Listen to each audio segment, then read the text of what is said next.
Ready start.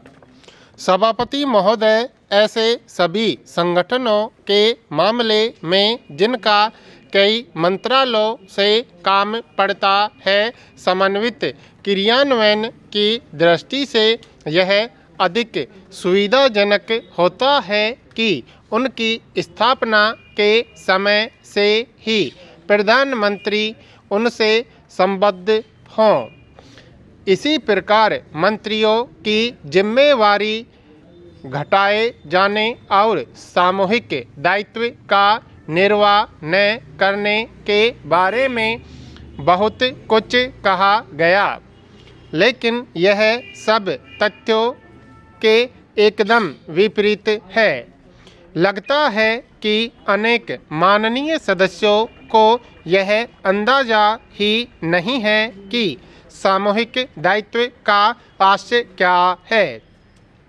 मंत्रिमंडल के सभी फैसले सामूहिक रूप में लिए जाते हैं।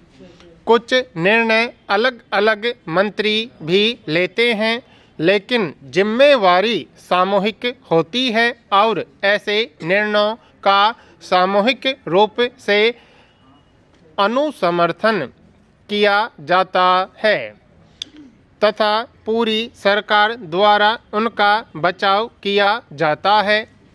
आधुनिक शासन व्यवस्था में कई निर्णय मंत्रियों को तत्काल भी करने होते हैं, लेकिन ऐसे मामलों में संबद्ध मंत्री पूरी तरह जनता जानता है कि उसे अपने निर्णय का औचित्य सदन के सम्मुख सिद्ध करना होगा और उसे पूरा विश्वास होता है कि उस निर्णय को उसके सहयोगियों का पूर्ण समर्थन प्राप्त होगा।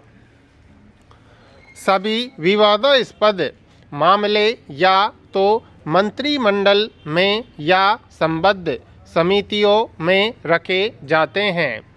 मुझे यह कहने की आवश्यकता नहीं कि पिछले वर्ष मेरे सहयोगी इस सदन में आकर ऐसे निर्णयों का कारण पेश करते रहे हैं। उन्होंने खुले तौर पर इस सदन का बहुमत प्राप्त किया है।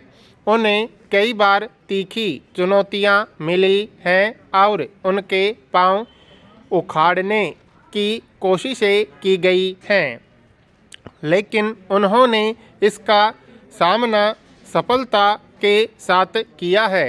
विपक्ष के माननीय सदस्यों ने यह गलत अंदाजा लगाया था कि हम लोग जो सरकारी पक्ष में हैं एकजुट नहीं रह पाएंगे। हमें विभाजित करने के लिए व्यूह रचना और प्रार्थना में उन्होंने रात दिन एक किए हैं। उन्होंने मतभेद संबंधी तरह तरह की अफवाहें फैलाई हैं, लेकिन हम सब एक दूसरे के प्रति निष्ठा, अपनी पार्टी में विश्वास और अपनी नीतियों में पूरी आस्था के साथ मिलकर काम करते रहे हैं।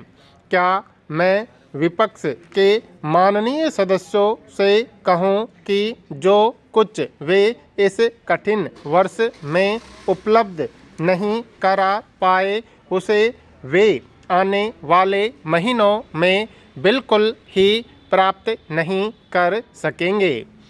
महोदय, मेरे मन में अपने सहयोगियों के प्रति आदर है। मैं उनका सम्मान करती हूँ।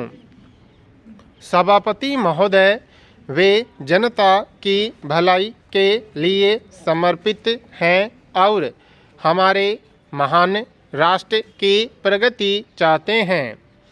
इसी कारण हम लोग साथ मिलकर काम कर सके हैं और अपने राष्ट्रीय जीवन में बहुत कुछ महत्व के परिवर्तन ला सके हैं।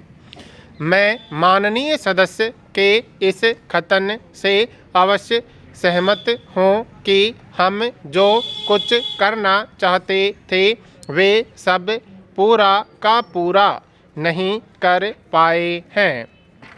हमने कहा भी नहीं है कि हम वैसा कर चुके हैं, लेकिन जब आप लोकतंत्री ढंग से आगे बढ़े तो आपकी गति अपेक्षाकृत धीमी ही रहेगी। मैं ऐसा बहाने के तौर पर नहीं कह रही हूँ, क्योंकि मैं पूरी तरह महसूस करती हूँ कि हमें अधिक तेजी से काम करना चाहिए तथा अपने लक्ष्य को अधिक कुशलता से प्राप्त करना चाहिए।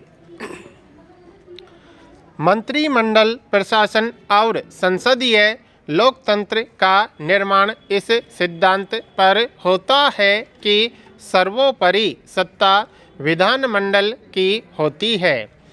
संसद ही मंत्रियों की मालिक होती है और अगर आप यूँ कहना चाहें तो एक तरह से मंत्री सरकारी कर्मचारी वर्ग के ऊपर होते हैं। जो लोग प्रचार के लिए अमला वर्ग की शक्ति को बड़ा चढ़ाकर बता रहे हैं वे इस संसद और जनहित की रक्षा के लिए उसके कार्यों की हेटी कर रहे हैं। अब आप सरकारी अमले को जिस तरह चाहे बदनाम कर सकते हैं, लेकिन यह तथ्य झुटलाया नहीं जा सकता कि चाहे हमारे यहाँ पूंजीपतियों की सरकार हो या समाजवादी अथवा किसी अन्य प्रकार की सरकार, उसे किसी न किसी रूप में सरकारी अमले को रखना ही होगा। कुछ अकुशलता पाई जा सकती है और पाई भी जाती है तथा प्रशासन में कुछ जर्जर तत्व भी मिल सकते हैं, लेकिन हम इससे इनकार नहीं कर सकते कि उसमें कुछ ऐसे बढ़िया भी लोग हैं जो विश्व के श्रेष्ठतम लोगों के समक्ष रखे जा सकते हैं। वे योग्यता और निष्ठा के साथ अपना काम कर रहे हैं। अगर सदन में ऐसे लोगों को हतोत्साहित करने के लिए कुछ किया तो यह बड़ी खेदजनक बात होगी। वह हमारे देश के विषय में ही कोई विशेष बात नहीं है, क्योंकि प्राय सभी जगहों में कभी कभी सरकारी कर्मचारियों की आलोचना की जाती है। वहाँ भी जहाँ शासन की विकसित पद्धति है और जिसे हम अभी साधनों की कमी के कारण हम अपना नहीं सकते।